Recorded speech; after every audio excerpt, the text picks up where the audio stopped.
Hi everyone! Today I will be answering some of the questions that I've gotten in a few of my past videos. This is going to be a little overview of some small shop stuff. Feel free to skip around to whatever question you are most interested in, but I will also be covering how to open a small shop, or more so the steps that I took to open my small shop. So if you're interested in that, that will be at the end of this video, but first I'm going to answer some quick questions that I received. So the first one that I want to cover is, what is a drop? So I believe in one of my videos where I showed how I set up my drops, somebody asked, what is a drop? So the quickest way that I can explain it is you drop some items on your website at a specific time, a specific day and time, excuse me. So essentially what this means is that you plan out, what you want to release that day, and usually people, make some samples or show fabrics, or you'll show what styles you have, what bows you have, whatever it is, you're going to show your audience and let them know the specific time and date that it's going to drop. Now what this does is it allows you to create hype for the drop. It allows you to create momentum, so you can slowly offer some sneaks of the items. The way that I do it is, I show the fabrics and I say, for my butterfly drop, for example, I showed my fabrics and I said, coming to you Friday at 4 p.m. PST, or whatever it is. And then I'll slowly show the items that I make with that fabric, and then I'll show some modeled photos. Like, this is a picture of an item that I dropped today, so I'll show some modeled photos of the items. And slowly but surely, everybody is more in the know of what's going to be releasing. They get to see it on, and it just really allows you to create the excitement for it. So that's why people do drops, because they can, release it, just sort of like people release makeup. I don't know if you buy makeup, but makeup releases are pretty huge, and it's always a set time and date, and people are rushing to their computers to purchase, and that's what you're trying to create. You're trying to create this experience for your customer. So that is why I like to do drops versus just having my website open at all times. Next, somebody asked if I do ready to ship drops. That's what RTS is, or made to order drops. Now, a ready to ship drop means that you make all your items before the drop day, so everything is ready to ship. All you have to do is pack it all up. Versus made to order, which means you make all the items after the orders are placed, and you have all your options for your customers, so maybe it's a little more customizable, because with the ready to ship option, the product just comes as is. And with the made to order option, it's a little more flexible. I like to offer short sleeves versus long sleeves and things like that. So the reason that I like a made to order drop is because sometimes you'll make a lot of ready to ship inventory and it won't sell.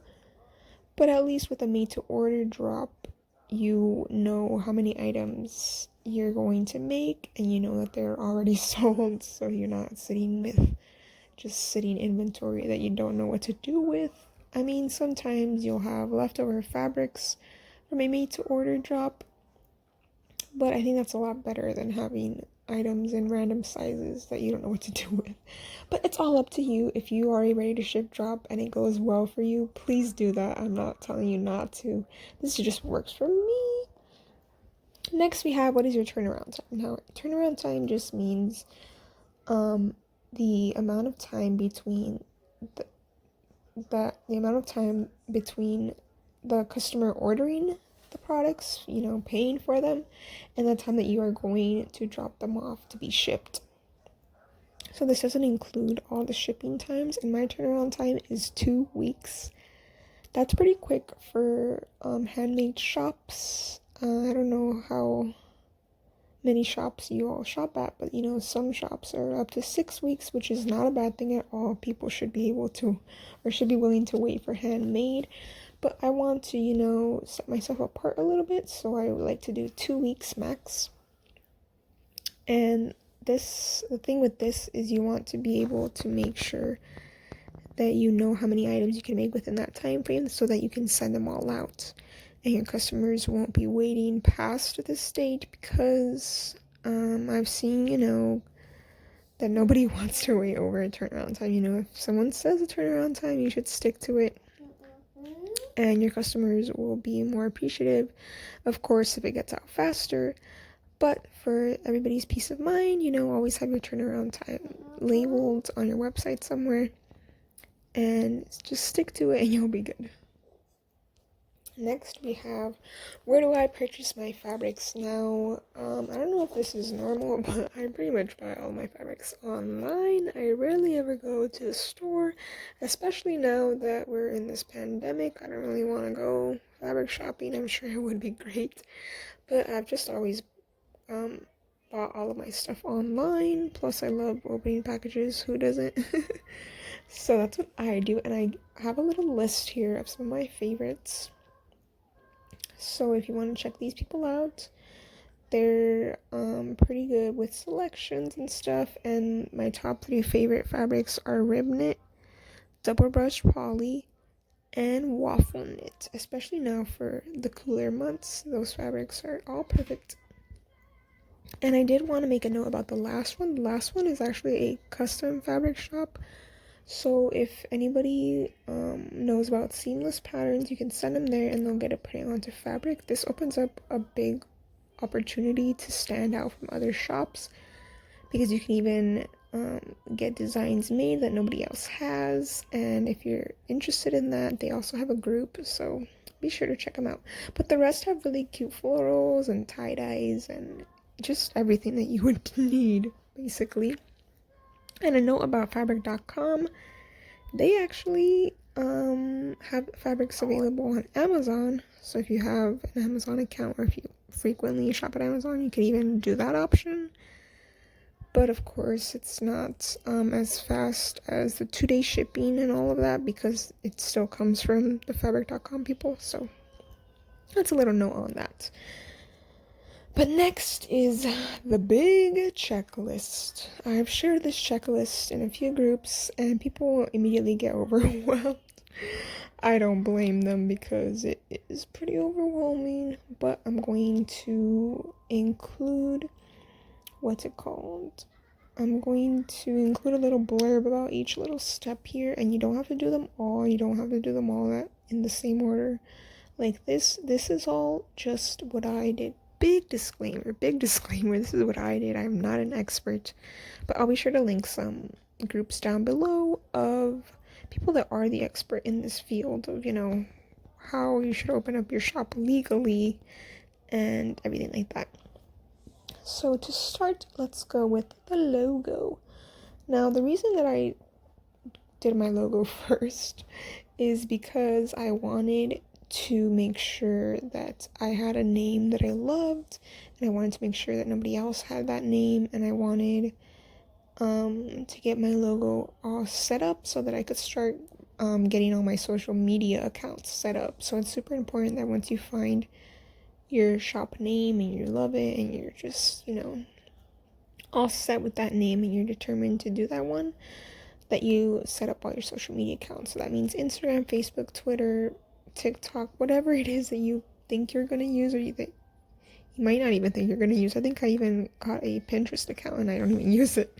But just so that you can secure your name and no one else is going to take it, that's the main thing with this. And that also ties into the to the domain. You want to make sure that you buy the domain for your website. A domain is basically just the name of your website. So mine is www.foxylunashop.com. So I have that domain. And what you can do is buy it through Google. I'm pretty sure I did Google domains. I believe it was around $9 for the whole year. And then it self-renews, auto-renews. So there's that. And of course, you want to set up your website. So once you have your domain, you're going to want to connect it to whatever website platform you have. I chose Shopify because it just has the most options for me in terms of customers being able to check out with any payment options, especially the installment ones like Sezzle and for and Afterpay and all of that. Now, if you're not really tech savvy or you don't feel comfortable setting up a website, you can find somebody to do it for you. But what I did was I went on YouTube. Hey, shout out to YouTube. You can learn everything on it. And I just looked up how to set up a Shopify website quickly or something like that. Something along those terms. And I found a video that was just 10 minutes long and they walked me through all the steps. So whatever platform you choose, you could even go with Etsy, or I've seen Wix, I've seen some other ones available. You want to make sure that you have everything set up, especially as the back end stuff, such as inputting your personal information on there and how you're going to get paid, everything like that. So next we have registering with the state is what I want to call this. I did say LLC or sole prop, so you can decide which one you want to do. I don't feel like I can recommend one or the other. It's really just personal preference. I went with an LLC just honestly because I wanted to feel cool and say, you know, hey, I have an LLC. I'm an LLC owner. That's honestly why I did it. But I also did it because it forced me to really separate my my business expenses from my personal expenses. So again, whichever one you choose, you just want to make sure that you go to state-run websites and not some of those other ones that could be scams. Because believe it or not, there's a lot of websites that try to charge you, overcharge you for some of the simpler steps of registering with your state. So watch out for that as well. Next, this is more on being, on being compliant. So I don't know if you knew this or not, but if you sell products, it's likely that you're gonna need to make sure that those products that you're making are safe and that they're following certain regulations that are created by the US, sorry. So what this is, it's Children's Product Safety. I don't know if it's commission, but that's what the CPSC stands for. And if you go to saferproducts.org and register with them, just make sure that you also join the group that I'm going to list down below, because the group will help explain what you need to do in order to be compliant. Again, I'm not an expert in this, but what I essentially did is I make clothes, right? So I knew that I had to make sure that I used compliant fabrics. So I need to make all the fabrics that I listed and in the slide before this, those are compliant. If you're getting double brush poly, rib knit, waffle knit, bullet fabric, Liverpool fabric, cotton lycra fabric, all of those are safe to be used and to be made into a product for children. So you can make children's clothes with those. And then there's some other standards, such as for sleepwear. It's kind of hard to make sleepwear really be safe for kids, so I stay away from that. But again, if you join the group, they're really good about walking you through everything that you need to do. But the first step is going to be to register with that website. And then along with that, you're also going to want to register as a small batch manufacturer. So the first step is also with the same website, but this next step will be once you create your account, you're going to want to register as a small batch manufacturer. This just says that you're a shop that's following the compliant guidelines, and you're going to be entered into a little what's it called? I don't know if it's like a database or something, but they'll basically know that you exist and that you're trying to create safe products. So along with this, you're going to want to get some clothing or bow labels made. So for all of my clothing, I get tags made, and my tags have to have specific information. Let me see if I can find a quick photo of mine. Okay, so this is what my label looks like. It just has my shop name up top, where they can find me. This is basically just your contact information. A lot of people use their website, but you can also use your group name or even one of your social media accounts, just wherever people can contact you. And then you're going to want to put where it's made. So I put that it's handmade in Phoenix, which is where I live. The size isn't required here, but I like to put it so that then I just write my sizes on there.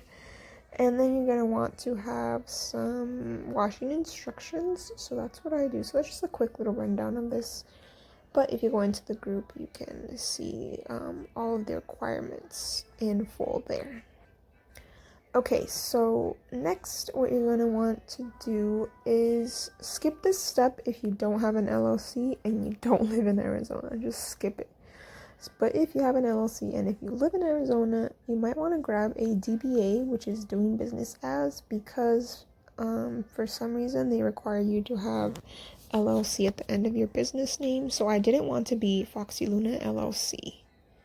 I mean, as cool as that sounds, I just wanted to be Foxy Luna. So that's what I did to be able to go by that name and take off the LLC legally. This step is pretty important. So if you're not going with LLC or anything, you can get an EIN number, which is basically like your business social security number, and it's, just going to be specific for your business, and it's free. Don't pay for this. If you see something that's telling you to pay for it, it's a scam. Don't do it. It is free. So I included the link there. Next is you're going to want to register for a sales tax license within your state. I'm sorry to break it to you, but you really need to be charging sales taxes for the sales that you're creating. Once you open your business and you start getting orders, your state wants that money on the sales tax. So it's going to depend on what state you live in, so make sure to research this more. But for my state in Arizona, I only have to charge sales tax to my local customers. So anybody that lives in Arizona, they get slapped with this sales tax fees. What are they called? It's just sales tax, right? Yeah, just sales tax. And they pay it right on my website. So if you have Shopify and you put in your state, it will know what to charge your customers that live within your state. The next step is to open a business bank account. It's really important to keep all of your expenses separate. You don't want your, food delivery expenses mixing with your fabric expenses. You don't want I don't know what you do with your money, but you don't want those expenses mixing with anything that isn't part of your business. So I really recommend opening a business bank account. It's pretty simple. I literally just walked into my local bank and said, hey, I want to open a business bank account. They, sat me down and I just gave them my LLC papers and my EIN number, and they gave me my account, and it was easy as that. And that's where all of my money goes that I make from my business. So I think this is really important. It's really going to help you, especially during tax time, so you're not scrambling through receipts and trying to figure out how much money your business made and how much you spent and all that. Next, this part is a little tricky, so I would recommend going back to the website up here and looking up a CPC. So for every product that you make, you're going to want to make a certificate, because remember how I said you want to make sure that you're making compliant, safe products? Well, has to be a way for you to track that you're doing that. So with this children's product certificate, it will tell you, or you will just write up, what product you're making and what materials you used, and if it's exempt from testing. 9 times out of 10, if you're making children's clothing out of the fabrics that I told you, it'll be super easy to just look up the example and follow along and do it. It's really not hard. There's 7, I'm pretty sure there's not 7. What am I trying to say? I was going to say there's 7 examples. There's not 7. There's some examples. Several is what I meant to say. Sorry, there's several examples on there. If not, there's some in the group. Again, I'm sorry I keep referring to this group, but I swear they have everything there. And so for the certificate, let me see if I can find the example. Okay, I found it. So this is on the cpsc.gov website, and here it is. Or here's what the document will look like. It's pretty much just like this. Oh, that's where I got the 7 from. It's because there's 7 steps. My bad. So anyways, all you're gonna do is just follow along with the bold and the numbered steps. So the first thing you want to do is identify your product. You can really just give it any name that you want, and then you're going to state in the second section, you're going to state that it's safe. So normally all you need to do is make sure that it passes flammability and lead. And again, if you're using the compliant fabrics, then it does pass those. And then you're just going to include some, whoops, that's my face, some information about your business right here. And then you're going to include information about the product that you made, and when it was made.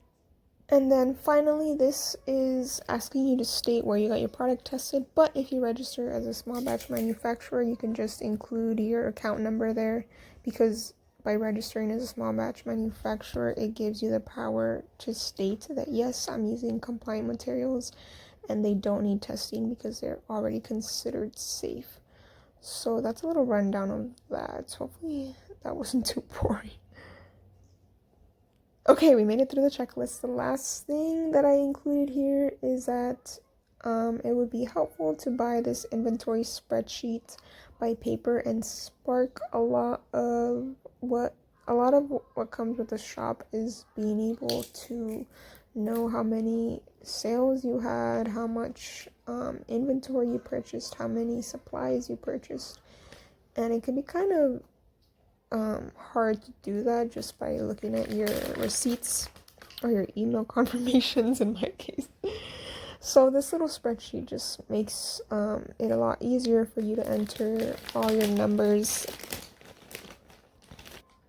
and crunch your data and all of that. So again, I hope that was helpful. If you made it through the end of this video, props to you.